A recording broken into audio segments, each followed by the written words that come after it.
The cold was a constant companion, a ghost that lived in the stone walls of the mountain fortress. Alara felt it in her bones, a deep, persistent ache that the steam from the laundry vats never quite managed to chase away. Her hands were raw, chapped red from the harsh lye soap and the endless wringing of heavy linen sheets. This was her penance. This was her hiding place. Back in the world she had fled, she had held a sword. Her hands had been calloused from its hilt, not cracked from servitude. Here, she was just Alara, a laundress with a quiet tongue and downcast eyes, another shadow scurrying through the halls of King Theron's formidable keep. She told herself the anonymity was a blessing. No one looked at a laundress twice. No one asked where she came from, or what battles she had seen reflected in her two old eyes. The scars on her back, souvenirs from a life she was desperate to forget, remained hidden beneath the coarse wool of her tunic. Here she was safe. Here she was invisible. And for a woman who had once commanded a flank of hardened soldiers, invisibility was the only armor she had left. But something had begun to watch her. At first she dismissed it as a trick of the light, a flicker of movement in the dense, snow-dusted pines that crowded the base of the fortress. Then she saw him. A wolf. He was enormous, larger than any she had ever seen, with fur the color of storm clouds and eyes that held an unnerving intelligence. He never came close, never growled or showed any sign of aggression. He simply watched from the tree line as she hauled baskets of wet laundry out to the lines, his presence a silent, unnerving vigil. He was there most days, a statue of gray fur against the white snow. She found she wasn't afraid of him. There was a profound loneliness in his posture, a stillness that spoke not of a predator waiting to strike, but of something else. Something broken. It was a feeling she recognized in the marrow of her own being. Two broken things, watching each other across a field of snow.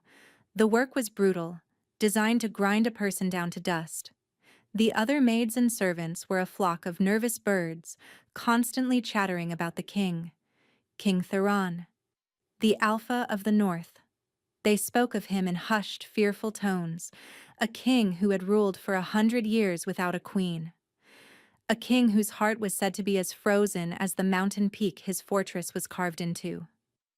They said he was cruel, that his wolf was a merciless beast, that he tolerated no weakness. Alara listened to their whispers and kept her head down. She had seen true monsters on the battlefield. A cold king was the least of her worries. One afternoon, the courtyard erupted in a commotion.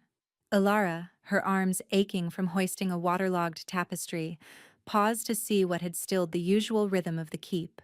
One of the head guards, a man named Borin with a face like a slapped ham, was dragging a young stable boy into the center of the yard. The boy, barely a man, couldn't have been more than 15. He was all knees and elbows, terror etched on his face. "Let this be a lesson," Borin bellowed, his voice echoing off the stone. "The king's stallion throws a shoe, and this useless cur doesn't notice. A lame mount could mean the king's life." The punishment was to be 10 lashes. It was a common enough occurrence, a casual brutality that kept the servants in a state of perpetual fear. The boy was tied to a wooden post, his thin tunic ripped from his back. He was shaking, not just from the cold, but from a terror so profound it made Alara's stomach clench. He looked like a recruit she had once trained, a boy who had died screaming for his mother. The first lash cracked through the air. The boy's body jerked, a strangled cry torn from his throat. The second followed. Alara's hands tightened on the tapestry. Her knuckles were white. The ghost of a sword hilt felt warm in her palm. The soldier in her, the commander she had tried to bury, stirred from its shallow grave. She had seen men flogged for desertion, for cowardice. This boy was being beaten for an oversight, a mistake. It was wrong. It was undisciplined. It was weak. Borin raised the whip for the third strike. "Stop." The word left her lips before she could think. It was quiet, not a shout, but it cut through the cold air with the sharp edge of command. Every head in the courtyard turned to her. Boren froze, whip held high, his piggy eyes widening in disbelief. Ilara dropped the tapestry. She walked forward, her movements measured, her spine straight. She had forgotten how to stand like this, with purpose, with presence. She stopped a few feet from Boren, ignoring the gasps from the other servants. "He is a boy," she said, her voice still quiet, but now carrying the resonance of a commander on a field of battle. "He made a mistake. If a debt must be paid, let it be paid by someone who can bear it." She turned her back to the post, presenting her own scarred shoulders. "I will take the rest." A collective intake of breath swept through the courtyard. Boren stared, his mouth agape. To interfere with a punishment was unheard of. For a laundress to do it was madness. "What is the meaning of this?" The new voice was low, laced with frost and absolute authority. It came from the stone balcony overlooking the yard. Every person, guard and servant alike, dropped into a bow. Ilara was the only one left standing. She looked up. It was him, King Theron. He was exactly as the whispers described. Tall, broad-shouldered, with a face that looked as if it were carved from the mountain itself. His hair was the color of dark silver, and his eyes were a pale, chilling gray, like a winter sky before a blizzard. He wasn't looking at Boren. He was looking at her. She felt that gaze like a physical touch, cold and sharp. It stripped away the guise of the meek laundress, peeling back the layers to the warrior beneath. He saw her. For the first time since she had arrived, she felt truly seen, and it was terrifying. "I asked a question," the king said, his voice dangerously soft. Boren stammered, "Your Majesty, this laundress interrupted the boy's discipline." Theron's eyes never left Ilara's. There was no anger in them. There was nothing. A vast empty cold. But beneath it, she thought she saw a flicker of something else. A spark of curiosity, faint and fragile. "She is correct," the king stated, his words stunning the crowd into deeper silence. "The boy is a child. The master of the stables is responsible for his training. Let him be docked a week's pay." He finally shifted his gaze to the stable boy. "Cut him down." To Boren he added, "And you. Find a more productive use of your time than terrorizing children." The guard scrambled to obey. The boy was untied, sobbing with relief. But Theron wasn't finished. His cold gaze returned to Ilara. "You," he said. It was not a question. It was a summons. "What is your name?" "Ilara, Your Majesty," she said, her voice steady despite the frantic pounding of her heart. He stared at her for a long moment, his expression unreadable. She felt as if he were cataloging every scar she hid, every secret she kept locked away. Then he gave a slight nod. "Ilara," he repeated, the name sounding strange and foreign in his mouth. He turned without another word and disappeared back into the fortress. The courtyard slowly returned to life, but everything had changed. The other servants stared at her with a mixture of awe and fear. She was no longer invisible. The king knew her name, and Ilara had the sinking feeling that her quiet life of penance was over. That night, from her small window in the laundry quarters, she saw the gray wolf. He was closer than usual, sitting just at the edge of the clearing, his pale eyes fixed on her window. He did not leave until the sun rose. The summons came 2 days later. A royal guard, his face a mask of polite indifference, appeared at the laundry. "The king requires your presence," he announced, and the other laundresses scattered like mice. Ilara's heart hammered against her ribs. She dried her hands, her mind racing. Was she to be punished for her insolence after all? She was led through corridors of cold, echoing stone, up winding staircases she had never seen before, to the royal wing of the fortress. The air here was different. It smelled of wood smoke, old leather, and something else. Something wild and faintly metallic, like blood and winter air. The guard stopped before a pair of massive ironwood doors and knocked once. A quiet, "Enter," answered from within.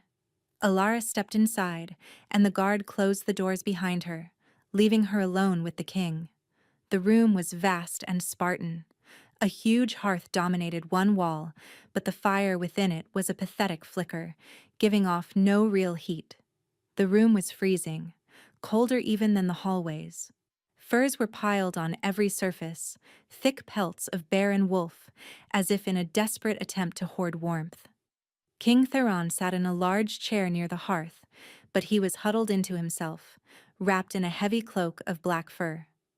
He looked smaller than he had on the balcony, and paler. The chilling gray of his eyes seemed to have leached into his skin. He looked tired. No, more than tired. He looked worn, as if he were being eroded from the inside out. "Laundress," he said, his voice a low rasp. "Come closer."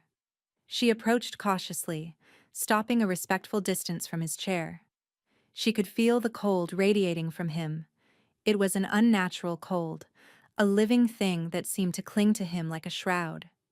"My cloak," he said, gesturing to a tear in the sleeve of the garment he wore. "The seam is split. Mend it." Alara blinked. Mend it? She was a laundress, not a seamstress, but one did not argue with the Alpha King. "Yes, Your Majesty." There was a mending kit on a small table nearby. She picked it up, her movements deft and practiced. She had mended her own gear 1,000 times on campaign. She knelt beside his chair. Her proximity made the cold intensify. It was so profound it made her teeth ache. His hand lay on the arm of the chair, and she was shocked by what she saw. His skin was tinged with blue. Frost, delicate and crystalline, clung to the fine hairs on his knuckles. He was literally freezing. Her soldier's instincts took over. This was not a king demanding a service. This was a man dying. This was a comrade freezing to death on watch. Without thinking, she reached out and laid her rough, lie-chafed hand over his. His skin was like ice. A gasp escaped him, a sharp intake of breath that was not of anger, but of shock. His pale gray eyes shot open, locking with hers. For a split second, she thought she saw the pupils flare, shifting to something wilder, something golden. "What are you doing?" he whispered, his voice hoarse. "You're freezing, sire," she said, her own voice dropping into the low, calm tone she used to use on the battlefield to soothe panicked soldiers. "The fire is too low. You need more blankets. You need hot broth." He stared at her, his expression a maelstrom of confusion and something else she couldn't name. It was as if no one had spoken to him with such simple, practical concern in centuries. "The fire does not warm me," he said, the admission costing him a visible effort. "Nothing does." That was when she understood. The whispers were wrong. He wasn't cold-hearted. He was just cold. A sickness, a curse, a wound that was stealing all his warmth. This was his damage, a mirror to the scars on her own back, just as real, just as painful. She did not pull her hand away. Instead, she tightened her grip slightly. "Then we will build a bigger fire," she said, her tone firm, leaving no room for argument. She released his hand, stood, and went to the hearth. She stoked the embers, added logs with an efficiency that spoke of countless nights spent on campaign. Soon, a proper fire was roaring, casting flickering shadows across the room. It did little to dispel the chill clinging to the king, but it was a start. This became their routine. Every evening she was summoned. Every evening she would mend a cloak, or polish a pauldron, or sharpen a dagger. Some small, meaningless task that served as an excuse. And every evening she would tend to him. She built up the fire, brought him heated wine, and made sure he was wrapped in the thickest furs. She would sit quietly on a stool by the hearth while he worked, a silent guardian against the cold that was trying to consume him. They rarely spoke, but in the silence, something grew. A fragile trust. He would watch her, his pale eyes following her movements as she stoked the fire. She would catch him staring, a look of desperate, painful longing on his face. She learned to read the subtle signs of his illness, the slight tremor in his hands, the deepening blue of his lips. On the bad nights when the cold was overwhelming, he would let her place her hands on his, as if her simple, living warmth was the only anchor he had. She learned that his wolf, the source of an alpha's strength and vitality, was fading, dying, and as it died, it was taking him with it. One evening, as she was adding a log to the fire, there was a knock on the door. A man entered, tall and severe, with a neatly trimmed beard and the shrewd eyes of a court politician. This was Lord Valerius, the king's chief adviser. His gaze flickered to Alara, a flicker of distaste in his eyes, before he turned to the king. "Your Majesty?" he said, his voice smooth as oiled leather. "A curious report from the staff. It seems a wolf has been spotted near the laundry quarters." Alara froze, her back to them. Theron was silent for a moment. "Wolves live in these mountains, Valerius. It is hardly news." "Ah, but this one is peculiar," Valerius continued, a hint of amusement in his tone. "The maid who brought the report, a girl named Clara, was quite insistent. The wolf keeps building a nest outside her window," the maid said. "Outside the window of this very laundress, in fact." Alara's breath caught in her throat. A nest. The gray wolf was building a nest. For her. She turned slowly. Valerius was watching her with narrow, calculating eyes, but Theron was not. His gaze was fixed on the fire, but it was unfocused, distant. The blood had drained from his face, leaving it a stark, ghostly white. The Alpha King went quiet. The silence in the room was absolute, broken only by the crackle of the flames. It stretched for an eternity. Valerius waited, a smug little smile playing on his lips. He thought he had uncovered some strange secret, some leverage. He had no idea what he had just done. Theron finally looked up, not at his advisor, but at Alara. His eyes, usually so cold and controlled, were wide with a raw, terrifying vulnerability. He looked like a man who had just had his soul laid bare for all the world to see. In that moment, she knew. She knew with a certainty that shook her to her core. The gray wolf with the lonely eyes was him. His deepest, most primal instinct, the fading remnant of his wolf, had been drawn to her. While his human mind kept its distance, his dying beast had been trying to claim her, to build a safe place for her, to keep her close. It was the most desperate, heartbreaking confession she had ever witnessed. "Leave us," Theron said to Valerius, his voice a strained whisper. Valerius bowed, his smile tightening. "Of course, Your Majesty." He shot one last suspicious look at Alara before departing, the heavy door clicking shut behind him. They were alone again. The air was thick with the unspoken truth. Alara's heart ached for him, for this powerful, feared king, so broken and alone that his only way of reaching for what he needed was in the shape of a beast building a pathetic nest of sticks and moss. "My wolf," he began, his voice cracking. He couldn't seem to find the words. He looked down at his own trembling, frosted hands. It is all I have left of him. He is fading. And he chose you." It wasn't a declaration of love. It was something far more raw, more fundamental. It was an admission of need. He was dying, and some instinct deep within his fading soul had identified her as his only hope. She crossed the room and knelt before him, taking his icy hands in her own. She didn't offer platitudes or false comfort. She offered the only thing she had, her strength, the strength of a soldier who had seen death and refused to yield. "Then we will not let him fade," she said, her voice fierce with a protectiveness she hadn't felt in years. "We will fight." He looked at her, and for the first time, the frost in his eyes seemed to recede, replaced by a flicker of desperate, impossible hope.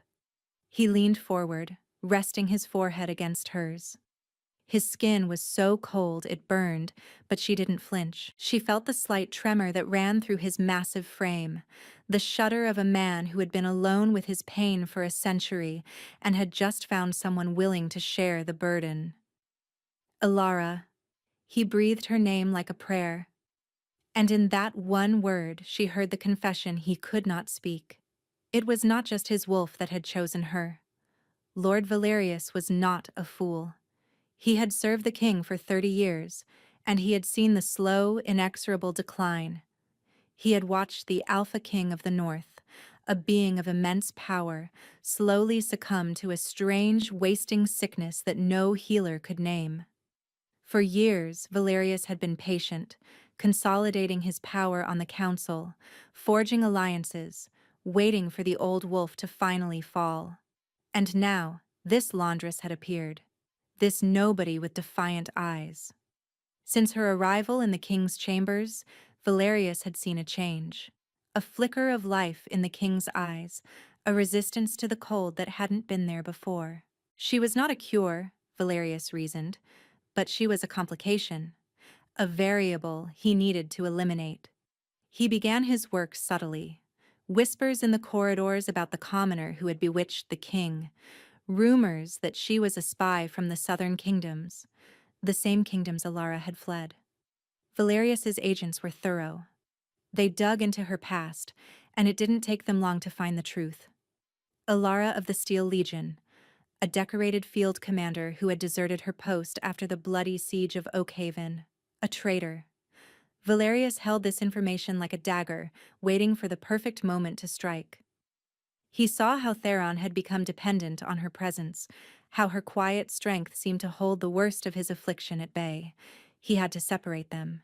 He had to break the strange, silent bond that had formed between them. The opportunity came during the winter solstice feast. It was a rare occasion when the king was obligated to appear before his court. Alara stood in the shadows near the great hall's entrance, watching him. He was seated on his throne, looking regal and powerful, but she could see the effort it cost him. The fine sheen of sweat on his brow despite the chill in the hall, the way his hands were clenched out of sight to hide their trembling. Valerius chose his moment when a servant brought the ceremonial goblet of wine to the king. The advisor stepped forward, taking the goblet himself. "Allow me, Your Majesty," he said with a deep bow, his eyes glinting. He presented the cup to Theron. Theron took a small sip, his gaze finding Alara's across the crowded hall. He gave her a subtle, almost imperceptible nod, a silent acknowledgement of her presence, a shared secret in the midst of all the pageantry. And then he choked. The goblet fell from his hand, clattering on the stone floor. He gasped for air, his hands flying to his throat. A violent tremor racked his body, and the temperature in the hall plummeted. Frost bloomed on the stone pillars. The joyous fires in the hearth sputtered, turning a sickly blue. Panic erupted. Alara shoved her way through the terrified courtiers, her heart seizing with ice. She reached the dais just as Theron collapsed from his throne. His body was convulsing, and a thick layer of white frost was spreading rapidly across his skin, his clothes, his hair. The cold pouring off him was a physical force, driving people back. "Treason!" Valerius's voice boomed over the chaos. "The king has been poisoned." He pointed a shaking, accusatory finger directly at Alara. "Seize her. She was the only one near the king's preparations. She is a southern spy, a known deserter. I have the proof." Guards, loyal to Valerius, surged forward. Alara didn't even have time to react. She was grabbed, her arms wrenched behind her back.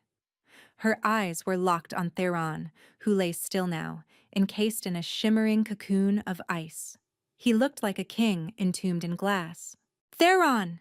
she screamed, fighting against her captors, but it was useless.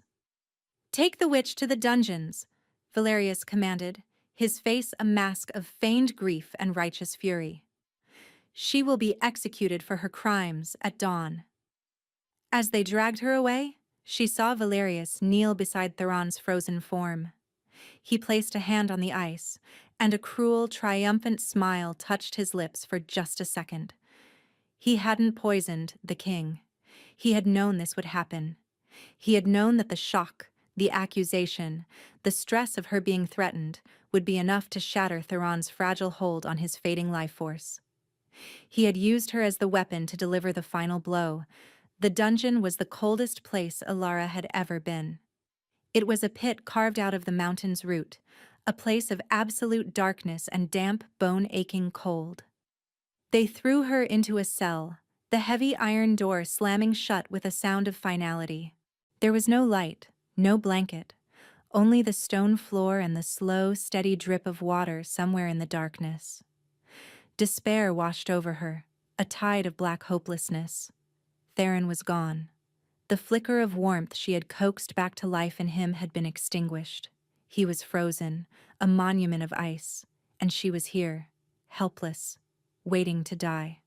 The life she had just started to imagine, a life where her past didn't matter, a life where she could heal and be healed, had been stolen from her.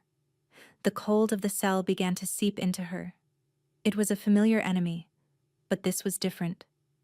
It was a dead cold, without the life of the wind or the snow. It was the cold of the grave.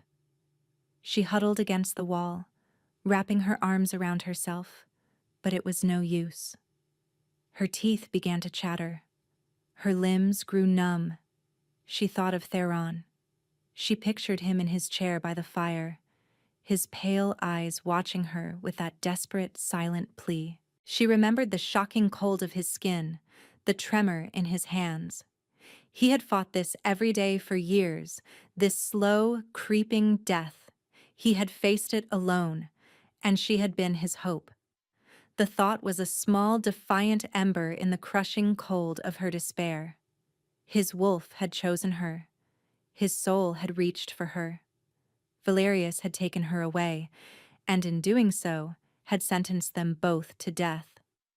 A new feeling began to stir within her, pushing back against the hopelessness. It was hot and sharp. It was rage, pure, undiluted rage. Rage at Valerius for his treachery. Rage at the world for breaking a man as strong as Theron. Rage at her own past for making her run and hide when she should have been fighting. She had been a commander. She had led men into fire and blood.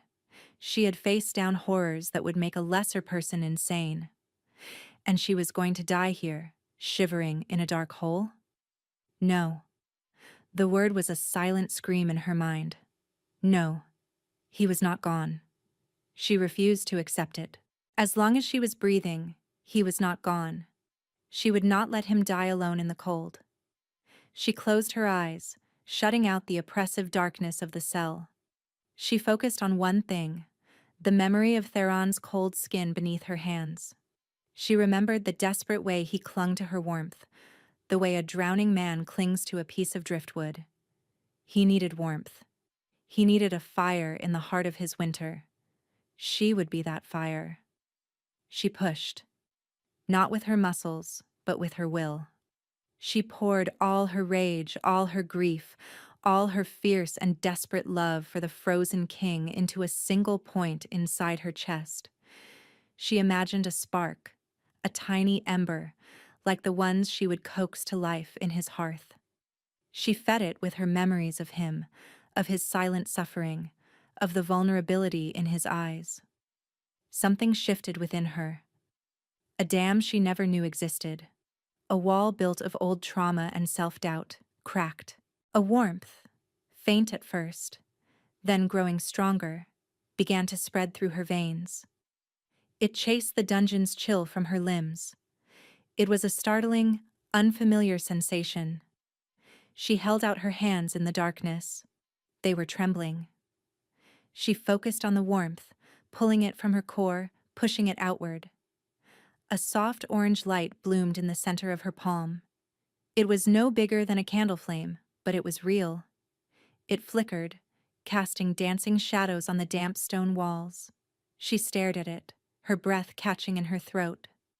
It wasn't magic as the mages described it, with words and runes. It was a part of her. It was life. It was heat. It was everything Theron didn't have. The rage solidified into a cold, hard purpose. The soldier was awake again. The commander had a mission. She fed more of her will into the flame. It grew, licking up her arm, enveloping her hand in a sheath of harmless fire. She touched the iron bars of her cell door. The metal glowed red, then white, then dripped to the floor in molten slag. She stepped out of the ruined cell, a figure of shadow and fire. The guards in the corridor turned, their eyes wide with disbelief and terror. They saw a laundress, her face grim and set, her hands wreathed in flame. They raised their swords. They never stood a chance. She moved through the lower levels of the keep like a wraith, a spirit of vengeance. She was not the same woman who had scrubbed floors and averted her eyes. She was Alara of the Steel Legion, and she was coming to reclaim her king. The guards loyal to Valerius were a nuisance, an obstacle. She didn't kill them. She was a soldier, not a butcher. She used her fire with precision, melting swords in their hands, creating walls of heat to block corridors, using the light and shadow to disorient and disable. Her past life and her new power merged into a seamless, deadly grace. She reached the royal wing. Two of Valerius's most loyal men stood guard before Theron's chambers. They were good, better than the others, but they were not prepared for her. She was a whirlwind of heat and motion, and she was past them before they had a chance to sound a proper alarm. She threw open the ironwood doors. The room was even colder than before. The furs were stiff with frost. The air was crystalline, each breath a cloud of white. In the center of the room, on a stone bier where his great chair used to be, lay Theron. He was completely encased in ice, a statue of a fallen king. Lord Valerius stood beside him, a hand resting on the icy tomb, a look of grim satisfaction on his face. He turned as she entered, his eyes widening in shock. "You," he hissed. "Impossible." "Get away from him," Alara said, her voice low and simmering with heat. Flames danced along her arms, casting a warm, golden glow across the frozen room. Valerius drew his sword, his political cunning replaced by raw fear. "Witch! I knew you were unnatural. You will not have him. The council has already named me regent. The throne is mine." "The throne is his," Alara said, advancing on him. "And you will never touch it again." He lunged. She didn't even try to dodge. She simply raised a hand. A wave of pure heat erupted from her palm, meeting his blade. The fine steel sword glowed cherry red for an instant before it twisted and warped, melting into a useless lump of slag. Valerius cried out, dropping the hilt and stumbling back, his hand blistered. Alara walked past him as if he were nothing, her eyes fixed on Theron. She reached the bier and fell to her knees. She could feel the deathly cold coming off his body, a void where life should be. It was so much worse than before. He was so close to being gone forever. "No," she whispered, her voice breaking. "I will not let you go." She placed her hands on the ice covering his chest. It was like touching the heart of a glacier. The cold fought back against her, a hungry, life-stealing emptiness. It tried to quench her fire, to draw the heat from her own body. For a moment she felt her flames flicker and dim. Then she thought of his wolf, building a nest for her outside her window. A desperate, instinctual act of devotion. He had reached for her. Now she would reach for him. She closed her eyes and unleashed everything. All the warmth, all the life, all the fire she had just discovered within herself. She poured it into him without reservation, holding nothing back for herself. It was agony. It felt like her very soul was being drained away, fed into the endless winter of his curse. The flames enveloping her roared, turning white hot. The room became a furnace. The ice on his chest hissed, then cracked. Steam filled the air. She pushed harder, sobbing with the effort, feeling her own consciousness start to fade. She was giving him everything. If he did not wake, they would both die here. With a great shattering sound, like a frozen river breaking up in the spring, the ice cocoon exploded outward, sublimating into a dense cloud of fog. The cold in the room vanished, replaced by a sudden living warmth. Theron's eyes snapped open. They were no longer the pale, chilling gray of a winter sky. They were molten gold, blazing with the light of a forge, burning with the full, unrestrained power of a resurrected alpha. He took a deep, shuddering breath, the first true breath he had taken in a century. He sat up, his golden eyes finding hers. He saw her, kneeling beside him, pale and shaking, the last embers of her fire flickering weakly around her hands. He saw the melted door of his own chambers, the groaning, defeated form of Valerius in the corner. He saw everything. He reached out, his hand now warm and alive, and cupped her face. His touch was gentle, reverent. "Ilara," he said, his voice no longer a rasp, but a deep, resonant rumble that vibrated through her bones. He looked at her, his alpha gaze burning away all her old fears, all her self-doubt. He did not see a deserter. He did not see a laundress. He saw his mate, his savior, his fire. "Mine," he growled, the word a promise, a vow, a declaration that echoed with the power of the mountain itself. He pulled her into his arms, holding her tightly as her strength finally gave out. And for the first time, she felt completely, utterly safe. 3 months later, the mountain fortress felt like a different place. The perpetual chill that had clung to the stones for a century was gone, replaced by a comfortable warmth that seemed to emanate from the throne room itself. The servants and guards walked with a lighter step, their faces free from the constant fear they had lived with for so long. Their king had been reborn, and his new queen was the source of the sun. Lord Valerius was gone, exiled to the frozen wastes of the far north, stripped of his titles and lands. His co-conspirators on the council had been quietly and efficiently replaced by men and women loyal to their restored king. There was a new sense of purpose, of life, within the keep. Ilara stood on the balcony overlooking the courtyard, the same balcony where she had first seen him. A fine cloak of deep blue wool, lined with the softest fur, was draped over her shoulders. The coarse tunic of a laundress felt like a lifetime ago. She was no longer hiding. The scars on her back were a part of her story, not a source of shame. Theron had seen them, had traced them with a gentleness that had healed more than just the flesh. She felt his presence before she heard him. A familiar warmth at her back, the scent of pine and wood smoke, and something uniquely him. His strong arms wrapped around her waist, pulling her back against his solid chest. He rested his chin on her shoulder, his own golden gaze looking out over his domain. "What are you thinking about?" he asked, his voice a low rumble against her ear. "I was just remembering the first time I saw you," she said softly, "standing right here. I thought you were the coldest man I had ever seen." He chuckled, the sound warm and rich. "I was. You were the first warmth I had felt in 50 years. My wolf knew it before I did." He turned her in his arms, his expression serious now, his love for her a palpable force in his eyes. "You saved me, Ilara. You saved us all." "We saved each other," she corrected him gently, placing a hand on his chest, feeling the strong, steady beat of his heart. "A soldier doesn't leave a comrade behind."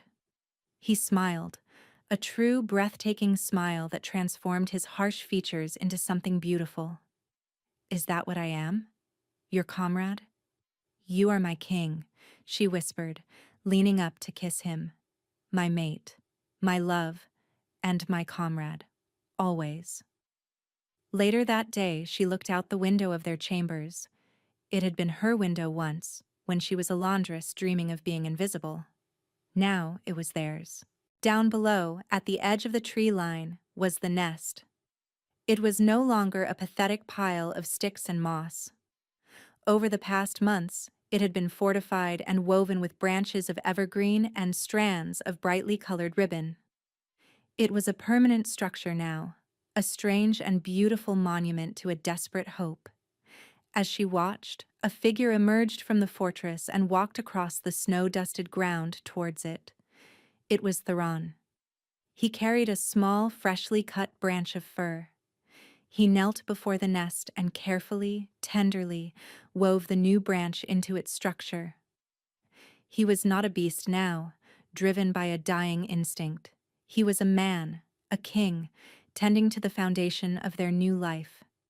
It was a quiet, deliberate act of love, an acknowledgement of the wild, broken place where they had begun. He finished his work and looked up, his eyes finding her in the window. He raised a hand, not in a kingly wave, but in a simple, personal greeting, a greeting from one healed soul to another. Alara smiled and raised her own hand in return, a warmth spreading through her chest that had nothing to do with her power, and everything to do with being home. The warrior had found her peace, the fading king had found his fire, and together, in the heart of the cold mountain, they had finally built a home.